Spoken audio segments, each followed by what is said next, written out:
It's NFL Week 12, which means playoffs are heating up everywhere. The NFL playoffs, fantasy football playoffs, the games just matter more, and the injuries matter more. You got to know what guys you can trust in your lineup and what guys you need to be fading this week. Welcome to the Week 12 NFL Injury Report.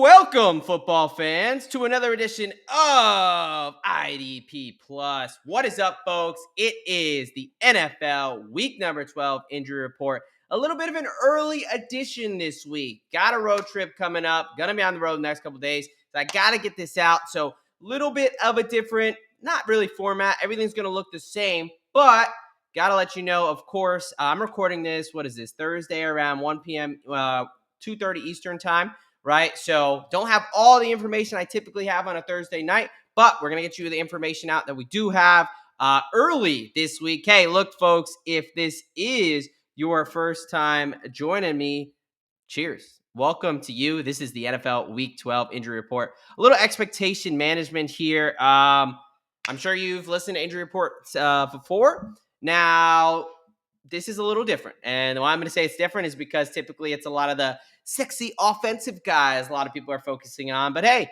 it's time to give some love to the defense, man. The defense matters. This is more of an IDP focused injury report because, of course, it's IDP plus. What do you expect? However, if you did stumble upon this just haphazardly, or you also play offensive fantasy football, have no fear. I will do an offensive rundown at the end. It won't be quite as in-depth what I'll do on the defensive side, but it will be a nice rundown of the wave tops, big names that you got to know for your fantasy football team. So without further ado, let's get it rolling here. This is the Week 12 Injury Report. Going to start with a little bit of a team segment here. Let's start with the Arizona Cardinals. 3 starters not practicing on Wednesday. Outside linebacker Baron Browning with a concussion. Will Johnson, one of our thumbnail guys with that hip and back. And safety Darrian Taylor Demerson with an ankle injury. Now, a bit concerning for a couple of reasons. One, Baron Browning. Let's talk about the concussion first. First concussion of the show. There's still a lot we've got to know about concussions from both the medical side, from the football side. What we do know is that the concussion is essentially energy disruption in the brain, and it affects 2 biggest things from football standpoint: decision-making and processing time. As we all know, whoever has played the game of football or watched the game of football, it is a very reactive. You got to react to an ever-changing environment and very quickly. So if that is kind of hampered or damaged, it is a detriment to go ahead and send somebody out there on the football field with that. With the NFL concussion protocol, you must have a limited and a full practice. So no practice Wednesday isn't the worst thing. However, he needs to practice tomorrow in some capacity to have a shot to clear protocol to play this week. Mostly this season, most guys have missed at least 1 week. However, it is not impossible. A couple years ago, most guys were clearing in just 7 days.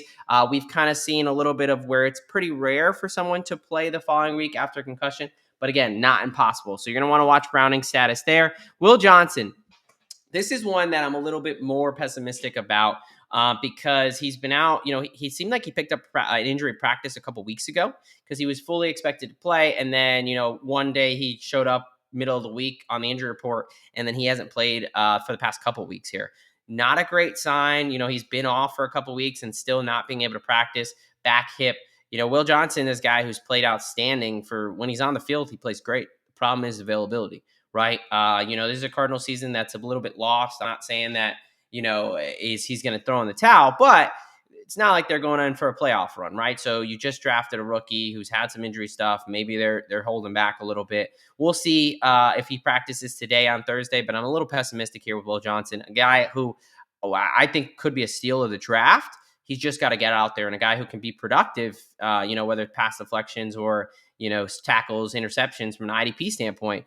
But a little pessimistic he's going to be out there. And then safety Taylor Demerson, who plays opposite Budda Baker, a guy who's a tackling machine. He's dealing with a little bit of an ankle injury. Need more information here. This is one where we'll talk about ankle injuries, about a couple guys going forward, but it kind of depends, right? Ankle injury is not very specific.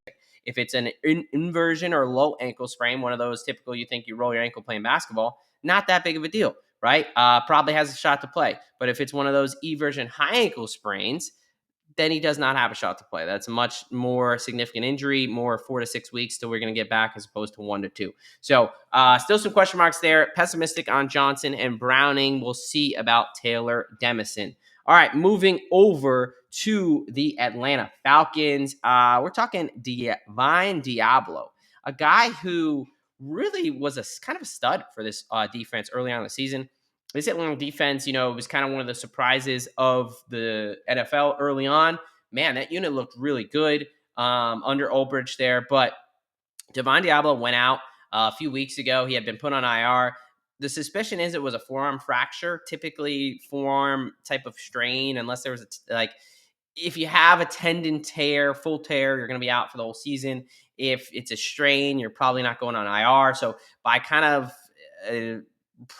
deductive reasoning, I'm thinking it was like a small fracture in the forearm. So the nice thing about fractures is, yes, you need that initial time to heal, but once you're healed, you're good to go. There's not much of a risk of re-injury there. So, we'll see. He just got his practice windows activated. So first one of the show that's, doing this, but basically you have 21 days to either get activated fully onto the active roster or get shut down for the rest of the season.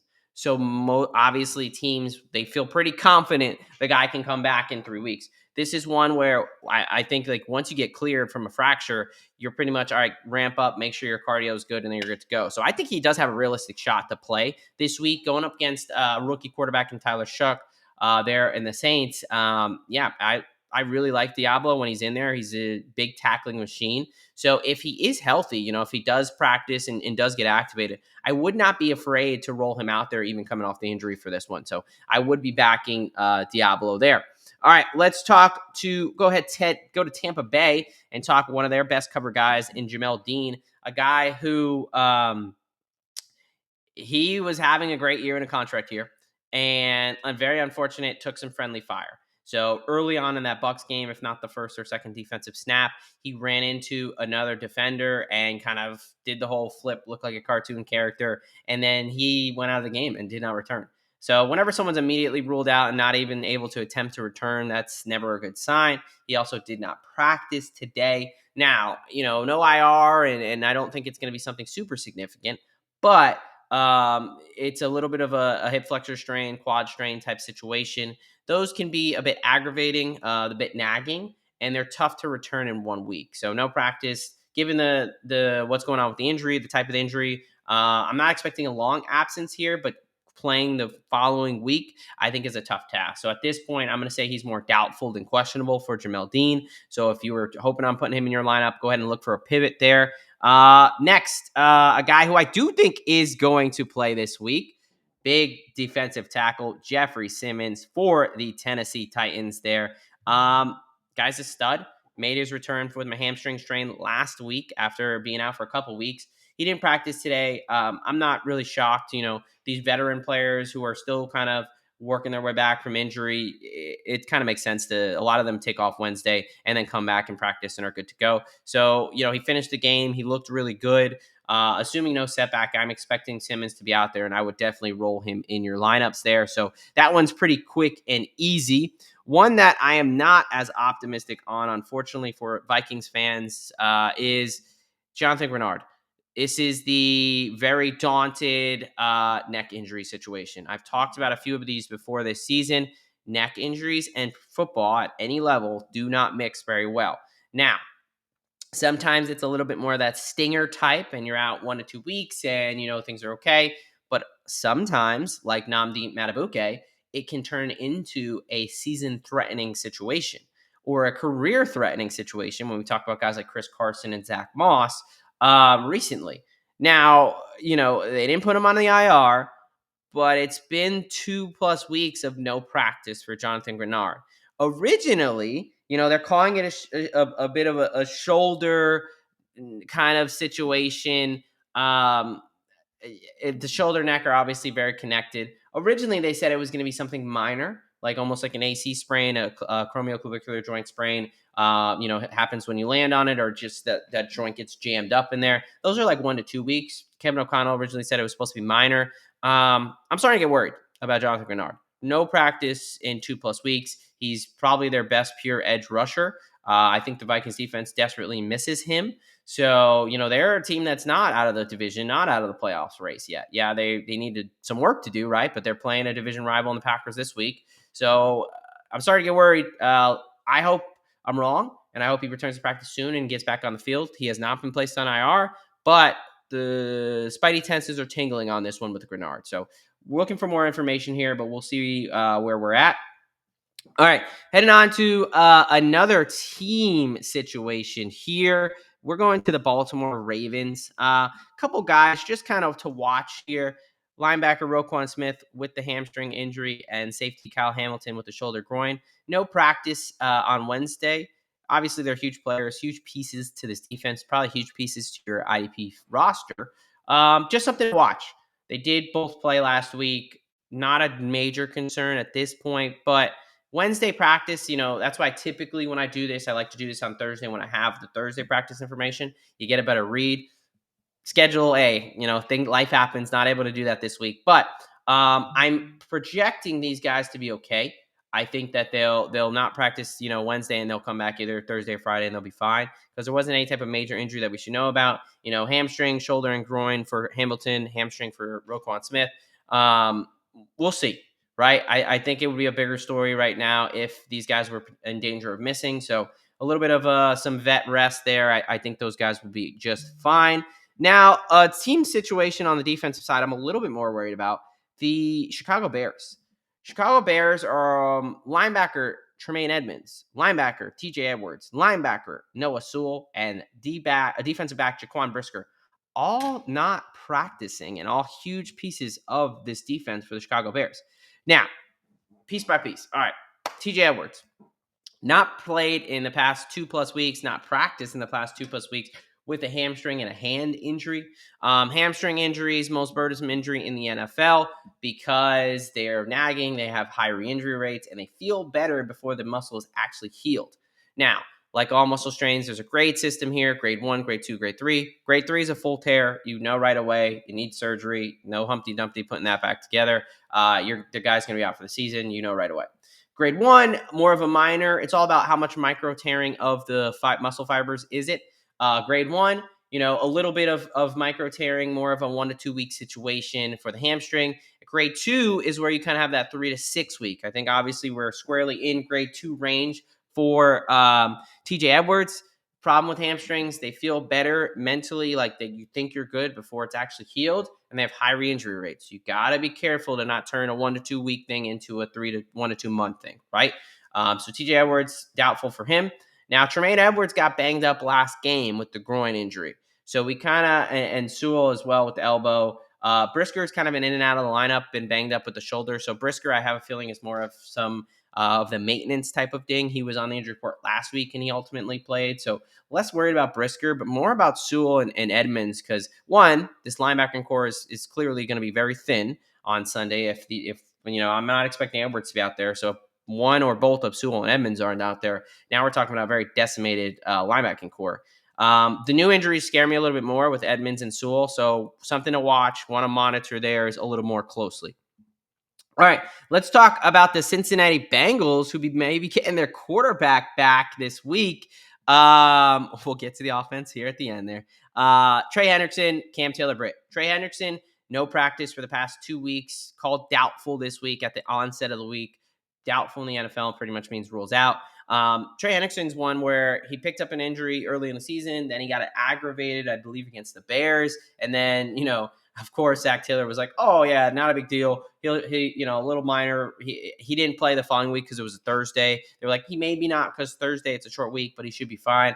We're now 3 weeks later. He has not practiced, so I'm not expecting him this week. And then the other one, cornerback Cam Taylor-Britt with a foot injury, season-ending Lisfranc injury that will require surgery. Most Lisfranc injuries do require surgery. Liz Frank injuries, it speaks to an injury to your midfoot, either the ligaments or the bone. So either the ligaments have been torn in that area or the bone's broken. Typically, due to the instability of the foot that's created when that happens, surgery is required. So no Cam Taylor-Britt, no Trey Hendrickson. Yes, apparently this Cincinnati defense can get worse. Now heading over to Detroit. Let's talk Terrion Arnold here. He's coming back from a concussion. I've talked some concussions before, right? Looking at the protocol, most guys miss at least 1 week. Well, he already missed last week. No practice today, which, isn't great. Not the best sign, but not the end of the world. Just needs to practice Thursday and Friday. So one we got to watch closely. But again, he missed already 1 week. So typically, guys return in that second week. However, as we're seeing with guys like CJ Stroud and another one in Jalen Pitre, which I'll get to, sometimes it's a multi-week thing. That's rare, but sometimes it does happen. So I am expecting Arnold to be back this week, but one you want to watch there. Now, a cornerback that is going to be back this week, Darius Slay for the Pittsburgh Steelers, dealing with a concussion as well. He had a full practice on Wednesday, which is a great sign, with still 2 days to clear the concussion protocol. So assuming that there's no weird setback or anything here, I do fully expect Darius Slay to play in this one. All right, now one that I'm not super hopeful on, and that is, well, we'll see. Packers linebacker Quay Walker here, dealing with a neck injury, did not practice today after getting banged up. He was not able to return to the game last week. Now, talked about necks here. His was called more of a stinger, which is more of like nerve irritation due to just kind of getting hit right in the right spot, or you hitting somebody like, contact to that area of the shoulder and the neck. These are typically very intense, but not as long lasting, right? Nerves take a while to respond, whatever. So when a nerve's irritated, if you've ever had it happen, whether it's been your sciatic or really anywhere, it's pretty annoying and pretty aggressive, right? But typically these are like 1 to 2 week type deals, not the neck structural type of damage that could potentially lead to season. Question mark for this week, though. Squarely a question mark for this week. Sometimes guys are able to bounce back pretty quickly and play the following week. Sometimes it takes a week or two to get back out there. Quay Walker, you saw it against the Giants. The defense looks different with him and on the field and off the field, especially the rushing defense. He is someone who cleans everything up for that linebacking core, so he would be a big loss and a big loss from your fantasy team if he's not out there. So he's a true question mark. One who's not a question mark, because they're supposed to play tonight, Thursday night, Houston Texans safety Jalen Pitre already ruled out with a concussion for this week.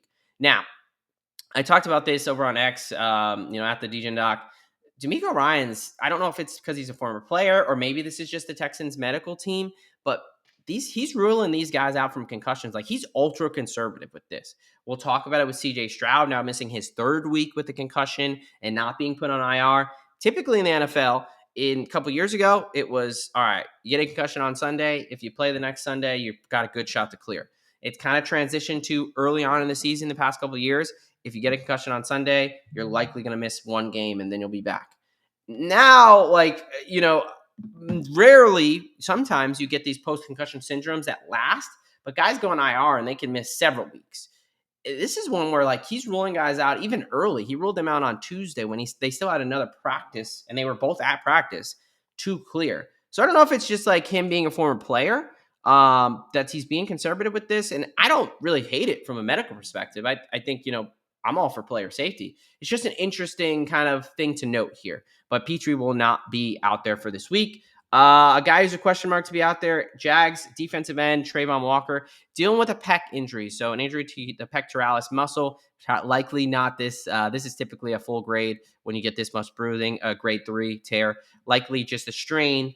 But why it's of note is because defensive linemen, the pec, a lot of that pushing and stemming with the arm, that's a lot of your pec. So this is one to watch. Usually, you don't want to throw someone out there with the strained pec. It's like playing with one arm. So one to watch here. He's obviously former first-round pick, big part of that defensive line there, going up against the Arizona Cardinals. But I'm a little pessimistic here that they're going to roll him out there. Maybe it was really just not that big of a strain. Maybe it's just super minor and he does return. But I'm a little bit doubtful that he's going to be out there. All right. Jets, a couple guys who did play last week through injury. Now they're back on their injury report. Now, this is one where I'm not as super concerned. Harrison Phillips with a foot injury, defensive end, Will McDonald with a quad injury. Both these guys last Thursday, when they played the Patriots, were on the injury report with these injuries. So for them to not practice today, I'm not super concerned. Probably just another situation where, look, these guys are veterans. They don't need a ton of practice. Let's go ahead and kind of save them for a little bit, and then they'll be good to go on Sunday. Now, you do want to pay attention, make sure they do practice either Thursday or Friday, but that's the indication I'm getting from these guys early on.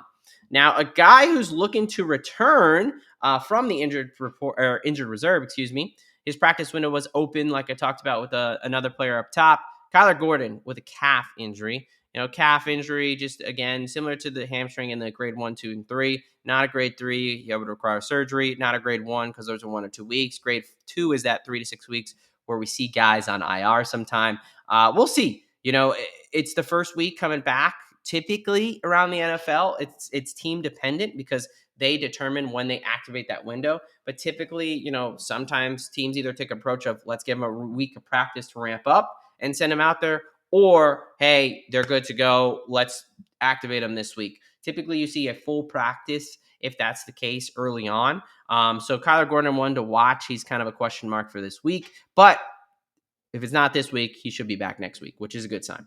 All right, a guy who is going to miss some time here from the secondary of the Rams, Quentin Lake, dealing with an elbow injury. He got an MRI on the elbow, and he's getting put on IR. So is this an elbow dislocation situation where obviously, as you can see, there's a ton of ways that it can dislocate, but some type of elbow injury that's significant enough, whether it's a ligament tear or a dislocation, that he's going to be on the IR, but they're saying he should return for the playoffs or late in the season. So it's likely going to be more than just the 4 weeks. Rams are a clear, one of the teams atop the NFC. They're a clear playoff contender. So the hope is that he can return this season. But for your fantasy purposes, he's done. He's, unless you play in the playoffs or some way, as far as like the real playoffs, he's going to be out. So you can drop him. He's going to be on the IR for several weeks and hopeful for a return late in the season. Another guy returning to the field, Lions linebacker Malcom Rodriguez, coming back from a major knee injury in the ACL tear. He was activated from the PUP. He's been in practice the past 2 weeks. Lions have been very clear. When they activate someone from the practice window, they activate their practice window. That guy's not playing that week. He needs at least 1, if not 2 weeks of a ramp up. And then they'll activate him fully, and then he'll go. Malcom Rodriguez, been back at practice for 2 weeks. He's going to play this week against the Giants. Still expect, some not full reps with full snaps. He'll probably rotate in with that linebacking core, but expect Malcom Rodriguez to be out on the field and kind of determine how he looks from there. If that's someone you want to maybe pick up and see part of that defense. That Lions defense has been really good. All right, some unfortunate news for a guy who has really, really been good this season so far. That is linebacker Tatum Bethune with an ankle injury. Now they're calling it, and they didn't practice Wednesday because they play on Monday night. They are calling it a high ankle sprain, which is typically, even in the mild cases, a 4 to 6 week injury for a full recovery there, because the ligaments are stronger, they're harder to damage, but when you do damage them, a lot of force is required. So it takes longer than your typical, hey, I rolled my ankle type situation here. So Bethune, expect him out at least 2 to 3 weeks. Sometimes guys try to play off on it on the 3rd week, and it doesn't usually go very well. But this is a guy who's going to be out at least multiple weeks, so you're going to have to look for a pivot here. Someone who stepped in for Fred Warner has been playing like an absolute monster, but unfortunately picked up an injury. So just another injury for that San Francisco 49ers defense there. Okay, now we're moving on to the point where if you are defense only, you are good to go. Would appreciate a like and subscribe on the way out. But offensive rundown time. So again, a lot quicker. We'll go through the kind of big names you need to know and then get on out of here for the week. All right, first up, we've got Lamar Jackson. He did not practice yesterday with an ankle injury. He's back at practice today, already on Thursday. He's going to be fine. He's going to be good to go. He's kind of doing this whole not practice type situation. He's good to go. No concern there.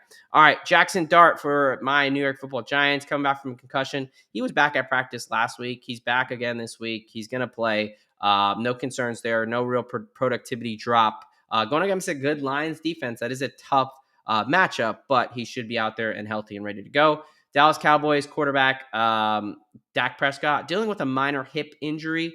One to note, but he's going to be out there. Fully expect him to play. Now, Eagles defense look pretty damn good. So I think they are susceptible at cornerback 2 spot, and George Pickens has been that guy.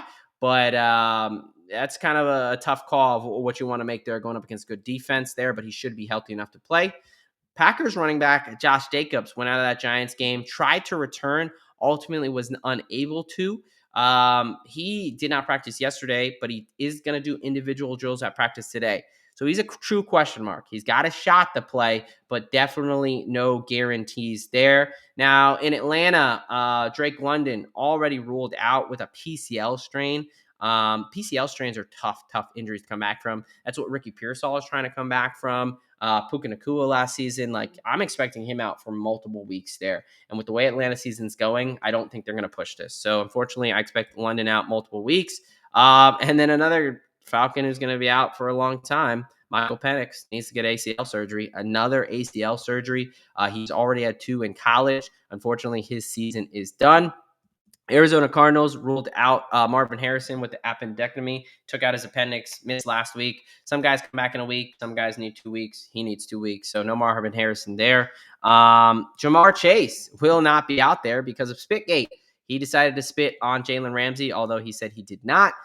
Clear video evidence that he did. He is suspended for 1 game. Now his quarterback, though, may be coming back this week. Originally, it was, not until December to even think about Joe Burrow. Then they were talking about Thanksgiving.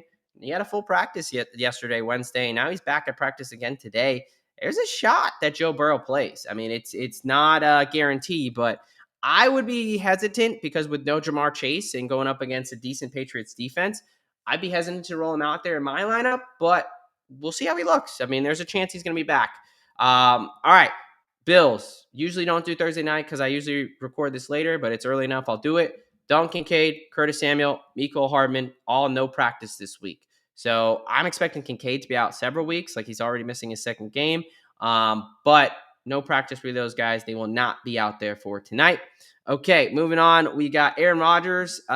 He's got a small fracture in his wrist. He's still questionable. He may play. He's trying to play. We'll see because they basically said he doesn't need surgery. It's stable enough that it's not going to get worse. So he's a question mark. But Jalen Warren with an ankle injury, it's a low ankle sprain. He should be able to play. He should be good to go for this week. All right, for the Buccaneers, a couple more here, and we're going to get out of here. Bucky Irving, Chris Godwin, back at practice last week. Needed another week to ramp up. Think this might be the week they both play. We'll see. They were still only a limited practice. These guys need a full practice, and Todd Bowles has been very conservative with injuries so far. But I have slight optimism that these guys are going to play Sunday night against LA. And then finally, Joe Mixon. Hopefully you listened to me at the beginning of the season. Told you to avoid him at all costs. It is confirmed he is not going to play a single snap this season for a foot injury he suffered in the offseason. All right, folks. I appreciate you. Early episode this week. Hey, if you like the format, if you learned something, give me a like, subscribe, let the bosses know I'm doing something right. But we've got a great week of football on tap. Fantasy playoffs are right around the corner. Good luck to you all. And from the doc here on IDP Plus, I'm out of here. Thank you for watching the IDP Plus YouTube network. If you enjoyed this video, give it a thumbs up and don't forget to subscribe to our channel. Be sure to tap the bell icon to get notified whenever we upload new content.